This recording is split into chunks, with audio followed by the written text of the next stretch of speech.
All right, let's start our journey into Module 7 with some examples of differential equations. The slope of the tangent line to a curve at any point on the curve is x over y. That's the slope you were just given. What's the equation of the curve if the point 4, 2 is on the curve? Okay, so you're given dy dx. So that's a differential equation. When you want to find a particular equation or any equation for this curve, next step is to separate the variables. Put the y's together and the x's together. In this case, you can just cross multiply. And now our next step would be to integrate both sides. You can integrate both sides of an equation just like you can differentiate both sides of an equation or take the square root of both sides of an equation. It's an operation. So we can just look at it like this as two separate integrals. In this case, it's just the power rule. You have y squared over 2 and x squared over 2. And now let me explain the plus c thing. Technically, when you integrate like this, you've plus c on both sides. It's an indefinite integral, so we have to include that constant. So there really is a plus c over here on this side. However, we usually solve equations explicitly for y, meaning we get it in terms of y, like y equals all by itself. So we'd really just move that constant over. We've combined it with this c over here. And so if you think about it, if you have some number over here and you move it, add it or subtract it to combine it with this number over here, you still get a number, like it's a constant. Doesn't matter what it is, like it could be negative, but if it is, then we'll change the sign to a negative because a subtraction is just addition of negative numbers. So technically we've added c to both sides, but since we are going to probably get y by itself at some point, or we just usually do it that way, we add the c to the right side or with the x's. So we've added to both sides, we've moved the other c over with the x. So technically combined it. Long-winded, but just so you know why. Okay, so our next step is to find the particular solution. So this is considered the general solution when you have just the c, but now if you want the exact, since they gave us a point to use, we plug those numbers in for x and y, and that allows us to solve for c. So this is 4 divided by 2, 16 divided by 2. C is -6. So now let's go back to our general equation, plug in our c, and now at this point, this is okay. This is a particular solution because you have no unknowns there.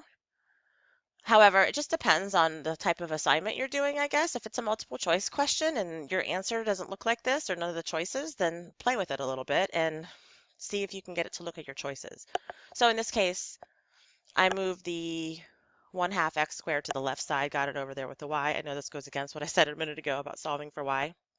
This is a conic section though, so a lot of times you see the x's and y's together.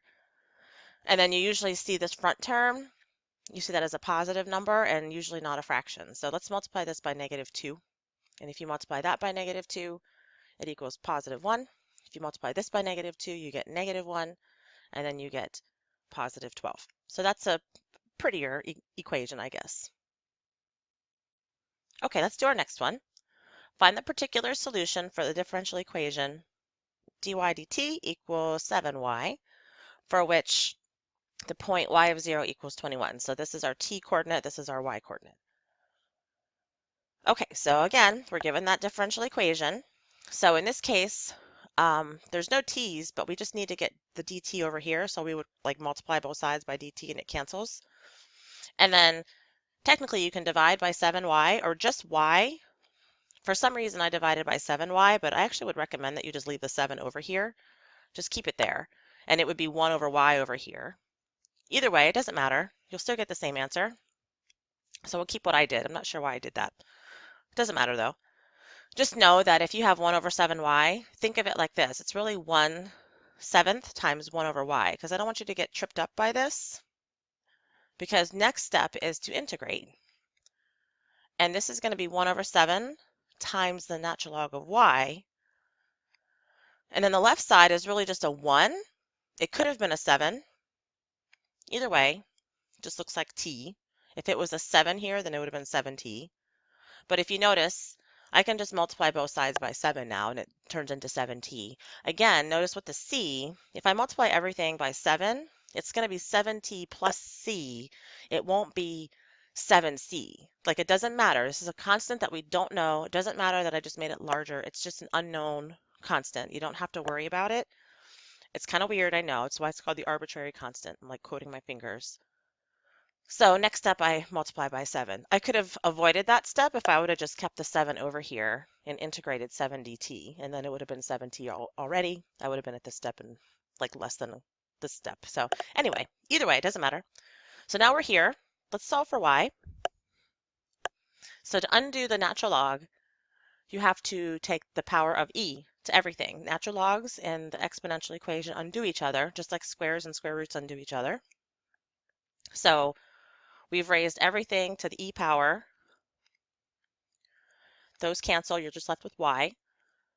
And now you have e to the power of t plus c. Those are together, that's the exponent. T plus c is the entire exponent. But now, here's something tricky. This is an algebra tip.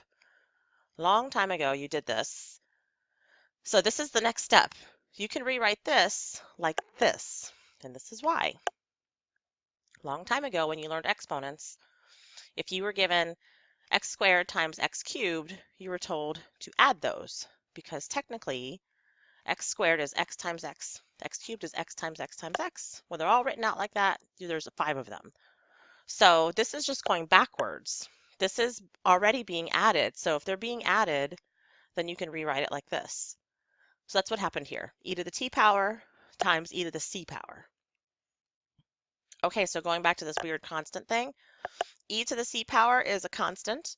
It's just some random number. So we can call it c. We don't have to call it e to the c power. It's just a c. So here's our general solution. Put the c out front instead of times by c. It doesn't matter, but that's just usually the proper etiquette. General solution there is c times e to the 7t power. Now let's plug in our point. Oops. 21 is our y coordinate. 0 was our t coordinate. You end up with e to the 0 power, which just equals 1. So c is 21. And now that you have that, go back to your general, plug in the 21. Done. Okay, let's move on to the next one. Find the general solution to the differential equation of x times y prime plus 5y equals 0. Be careful with y prime. That's dy dx. In this case, it's x because we have x as the other variable. So just rewrite it as dy over dx. And now, again, you have to separate the variables. This one's a little tricky because you got to move stuff around a little bit. So let's move this 5y over, make it negative 5y on the right side. And now you can multiply and divide, make it look like this. So I multiply by the dx just to get that over here. So it canceled. And now we can do some division. So we can get the y to this side and the x to this side. I'm going to keep the negative 5 here this time. So now I have just 1 over y, and then this can be negative 5 times 1 over x. So both of those are natural log situations because my next step, now that I have everything all separated, I have the y's and the dy's together. I have the x and the dx together. So you just have to do a little bit of algebra to get the equation set up properly. So now you can integrate.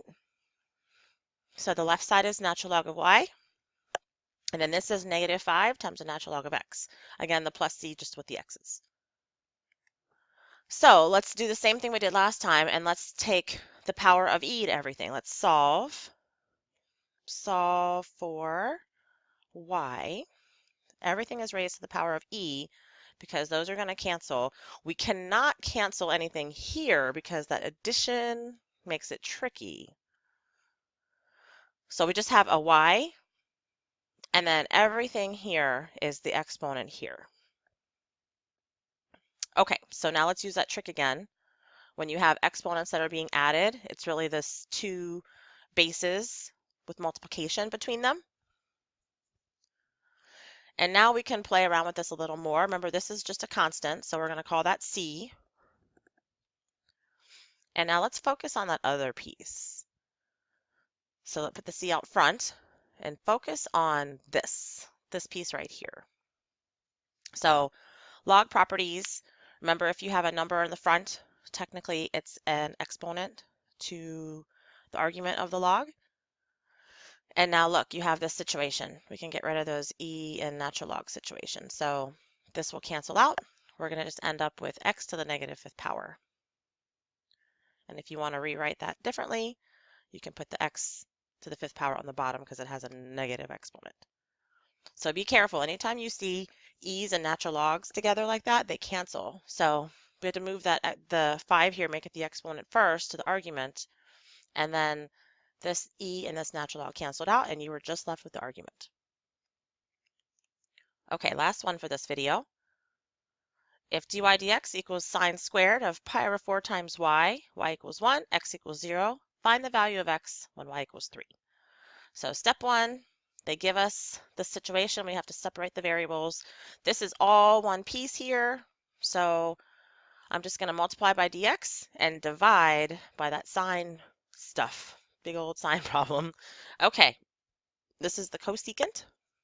Oops, too fast. Cosecant. So here's situation. We're going to have to integrate now. So you can't integrate cosecant of stuff. You have to use substitution. So u is usually the stuff on the inside. So take the derivative of u, do it with respect to y, and now that would just be pi over 4.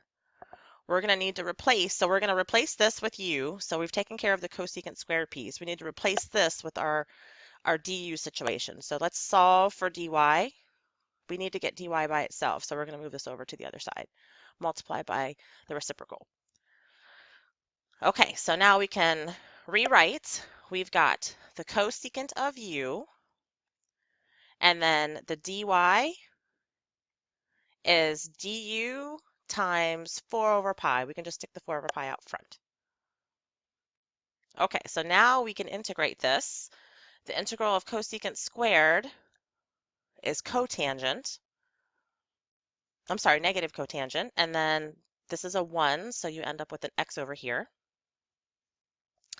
And now let's plug the u piece back in. We're not using a fundamental theorem or anything here, so let's put u back in, which is pi over 4 times y.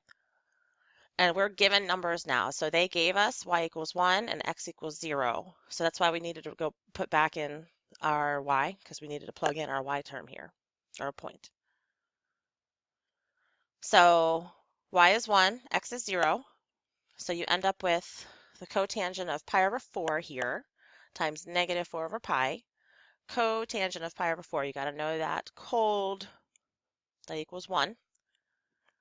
So our c value is negative 4 over pi.